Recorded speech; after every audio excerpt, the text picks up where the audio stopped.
আসসালামু আলাইকুম ভিউয়ার্স, কেমন আছেন? আশা করি সবাই ভালো আছেন। এই দেখুন, আজকে আরেকটি মন্ত্র নিয়ে আপনাদের সামনে উপস্থিত হয়েছি। এটাও একটা সাধন মন্ত্র। আপনারা যদি সাধন ভজন করতে চান তাহলে কিন্তু এই মন্ত্রের সাহায্যেও কিন্তু আপনারা সাধন ভজন করতে পারবেন। আর হ্যাঁ, আপনারা কিভাবে করবেন সবকিছুই আমি আপনাদেরকে বুঝিয়ে বলবো। তার আগে আমি বলে রাখি, আপনাদের যদি সব ভালো লেগে থাকে তাহলে অবশ্যই আমার এই চ্যানেলটি সাবস্ক্রাইব করে এই চ্যানেলের সাথে থাকুন। এই দেখুন, এটা হচ্ছে আরেকটি নূর সাধনা। এটাও কিন্তু নূর সাধনা, ঠিক আছে? ভালো করে খেয়াল করুন। নূর সাধনা কিন্তু সোজা কথা না, অনেক কষ্টের ব্যাপার আছে।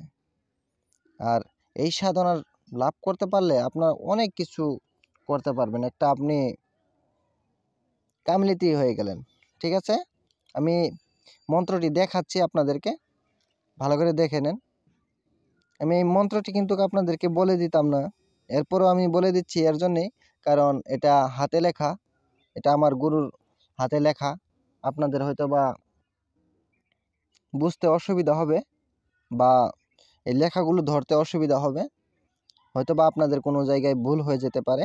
তার জন্য আমি বলে দিচ্ছি, আপনারা ভালো করে মন দিয়ে শুনেন আর লিখে নেন পারলে, ঠিক আছে? এই মন্ত্রটি হচ্ছে এই যে এরকম আমি বলি, আপনাদেরকে ভালো করে শুনেন। আশা করি কলম খাতা হাতে নিয়ে নিচ্ছেন। এখন ভিডিওটি স্কিপ করবেন না, স্কিপ করলে কিন্তু কোনো কিছুই বুঝতে পারবেন না। আক নুরি পাক নুরি নুরি নিরঞ্জন, তর পিনের ঘাটে বসি করি নূর সাধন, আসো মুর্শিদ দেও দর্শন। ভালো করে খেয়াল করুন, আমি আবারও বলতেছি। আক নুরি পাক নুরি নুরি নিরঞ্জন,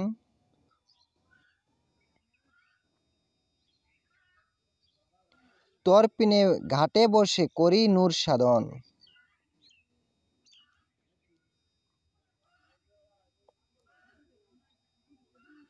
আসো মুর্শিদ দেও দর্শন।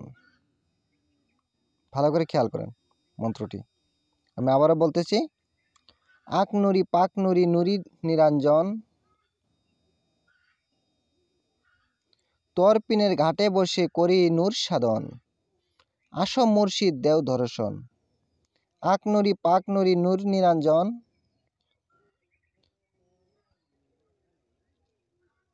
তর পিনের ঘাটে বসে করি নূর সাধন, আসো মুর্শিদ দেও দর্শন। ঠিক আছে? আশা করি এই মন্ত্রটি আপনারা লিখে নিছেন। এই মন্ত্রটি কিভাবে প্রয়োগ করবেন, এই সাধনটি আপনারা যদি করতে চান তাহলে কিভাবে করবেন, এটাই হচ্ছে মূল বিষয়। ঠিক আছে? আপনাদের কিন্তু সবসময় পাক পবিত্র অবস্থায় থাকা লাগবে, এবং কি আপনাদের নামাজটা কিন্তু পড়াই লাগবে। ঠিক আছে? কোনো মিথ্যা কথা বলতে পারবেন না। যদি আপনি সবসময় নামাজ না পড়তে পারেন, তাহলেও কিন্তু আপনি যখন নাকি এই নূর সাধনটা করবেন, এর আগে কিন্তু আপনি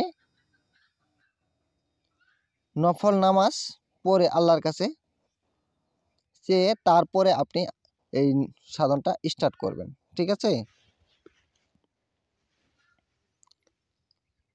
মাছ মাংস খেতে পারবেন না প্রথমত, যেরকম নাকি আগের ভিডিওতে আমি বলে দিচ্ছি। মাছ মাংস এবং কি আপনার স্ত্রীর সাথে একসাথে থাকতে পারবেন না, এক্সট্রা রুম লাগবে। অন্যের বাড়িতে কোনো কিছু খেতে পারবেন না 41 দিন। ঠিক আছে? অন্য কারোর হাতে কোনো কিছু খেতে পারবেন না। সবচেয়ে ভালো নিজে রান্না করে খেলে আরো বেশি ভালো।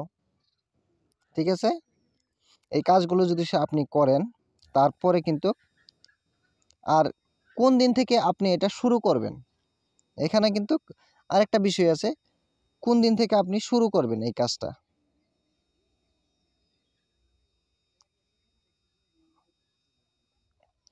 দেখুন এখানে দেওয়া আছে সাবানের 16 তারিখ থেকে কিন্তু আপনার এটা শুরু করা লাগবে। সাবানের চাঁদের 16 তারিখ থেকে আপনার এই কাজটা শুরু করা লাগবে। 41 দিন পর্যন্ত টানা 41 দিন পর্যন্ত আপনার করা লাগবে। কিন্তু এর আগে আপনার হয়ে যেতে পারে। আর যদি না হয় 41 দিনের ভিতরে কিন্তু হবেই, এটা মিস নেই। ঠিক আছে? আর হ্যাঁ, আপনারা সবাই দোয়া করবেন আমার জন্য, যাতে আমি ভালো কিছু দিতে পারি, আপনাদের উপকারে আসে। সবাই ভালো থাকেন, সুস্থ থাকেন। খোদা হাফেজ।